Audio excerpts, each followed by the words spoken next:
करें city news Jharkhand व पाएं झारखंड की तमाम खबरें।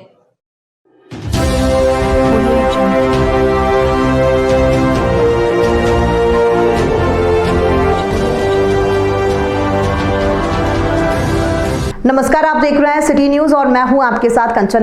दिनांक 19 जनवरी 2023 को अखिल भारतीय बीमा कर्मचारी संघ के आह्वान पर पूरे भारतवर्ष में राष्ट्रीयकरण दिवस मनाया जा रहा है। इस अवसर पर गिरिडीह शाखा इकाई के द्वारा प्रेस वार्ता रखी गई है। प्रेस वार्ता को संबोधित करते हुए शाखा सचिव सह मंडलीय संयुक्त सचिव धर्म प्रकाश ने कहा कि 19 जनवरी 1956 को तत्कालीन केंद्र सरकार ने अध्यादेश के माध्यम से 250 निजी देशी विदेशी बीमा कंपनियों और भविष्य निधि समितियों का प्रबंधन अपने अधीन कर लिया और कंपनियों का निगरानी एवं संचालन का जिम्मा भारत सरकार द्वारा नियुक्त 45 अभिरक्षकों के अधीन कर दिया गया है। तत्पश्चात उन कंपनियों का राष्ट्रीयकरण कर 1 सितंबर 1956 को भारतीय जीवन बीमा निगम की स्थापना की गई। तत्कालीन वित्त मंत्री डॉक्टर सी.डी. देशमुख ने देश के नाम अपने संबोधन में कहा था कि हम एक गतिमान और शक्तिशाली संगठन का निर्माण करने जा रहे हैं जो पूरे देश के प्रत्येक क्षेत्र के लोगों को बीमा सुरक्षा प्रदान करेगा और उनके बचत वो सुरक्षित रहेगा। संविधान के प्रारूप समिति के अध्यक्ष डॉक्टर B.R. अम्बेडकर ने कहा था कि बीमा उद्योग का राष्ट्रीयकरण होना चाहिए और इसका प्रबंधन हमेशा राष्ट्र के अधीन होना चाहिए। LIC की स्थापना 1 सितंबर 1956 में इस अवधारणा के साथ की गई थी कि लोगों का पैसा लोगों के कल्याणार्थ। LIC की स्थापना 5 करोड़ की पूंजी के साथ की गई थी और 68 वर्षों की सफल यात्रा के बाद 42,30,000 करोड़ परिसंपत्तियां अर्जित की गई। केंद्र सरकार को अब तक 30,000 करोड़ रुपए लाभांश के रूप में दिया गया। LIC ने देश की आधारभूत संरचना जैसे रेलवे, राष्ट्रीय राजमार्ग, सिंचाई, बिजली इत्यादि में लगभग 29 लाख करोड़ रुपए निवेश कर रखा है। LIC राष्ट्रीयकरण दिवस मनाया जा रहा है। 19 जनवरी 1956 को तत्कालीन सरकार, केंद्र सरकार ने एक अध्यादेश के माध्यम से देश के 250 निजी बीमा कंपनियों तथा PF कमिटीज को लेन देन अपने हाथों में कर लिया।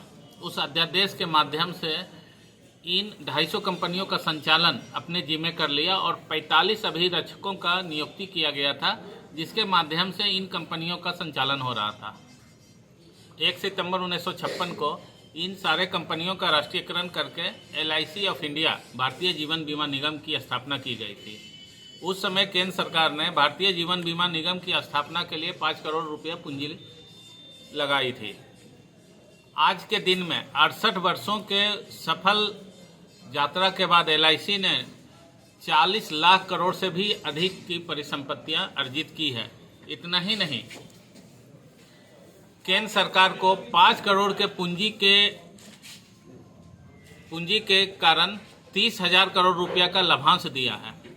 जिस समय LIC का गठन हुआ था और तत्कालीन वित्त मंत्री डॉक्टर सी.डी. देशमुख ने राष्ट्र को संबोधित कर रहा था, उन्होंने कहा था कि हम ऐसे संगठन का निर्माण करने जा रहे हैं, ऐसे ऊर्जावान संगठन का निर्माण करने जा रहे हैं जो देश के प्रत्येक लोगों का आर्थिक सुरक्षा मुहैया कराएगा तथा लोगों के पैसे को, लोगों के बचत को सुरक्षित रखेगा। जिस समय LIC का गठन हुआ था, इस अवधारणा के साथ गठन हुआ था कि people's money for people's welfare, लोगों का पैसा लोगों के कल्याणार्थ काम आएगा। और जब से गठन हुआ है तब से LIC इस अवधारणा को पूरी तरह से सअक्षर पालन किया है।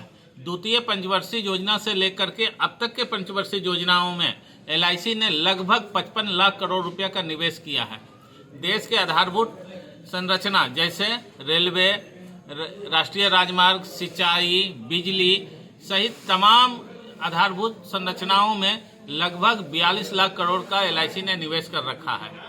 इतना ही नहीं, पिछले वित्तीय वर्ष में LIC ने तमाम 23 निजी बीमा कंपनियों को पीछे करते हुए अपना मार्केट शेयर 72% बनाए रखा। साथ ही साथ 2.16 करोड़ नई बीमा का व्यापार किया और लगभग 1,72,000 करोड़ रुपया क्लेम्स के रूप में माध्यम से निवेशीकरण किया है।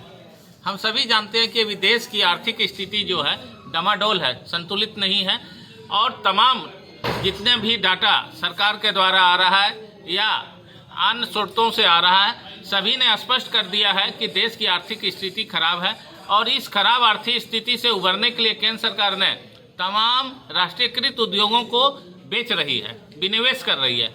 और LIC जैसे भी उत्कृष्ट संस्थान जो देश के आधारभूत संरचना में अपना पैसा लगाता है, वैसे संस्थान को भी केंद्र सरकार ने नहीं छोड़ा है और IPO के माध्यम से 3.5% का विनिवेश किया है। हम सरकार से मांग करते हैं कि यह एक ऐसे संस्था है जो देश को हमेशा से सहयोग किया है, चाहे शेयर मार्केट को संभालने की बात हो, चाहे रेलवे को में निवेश करने की बात हो, चाहे IDBI बैंक को बचाने की बात हो, तमाम जगहों पे LIC ने अपना निवेश करके अपना जो अवधारणा था निर्माण के समय, जो इसका उद्देश्य था, उसको पूरा किया है।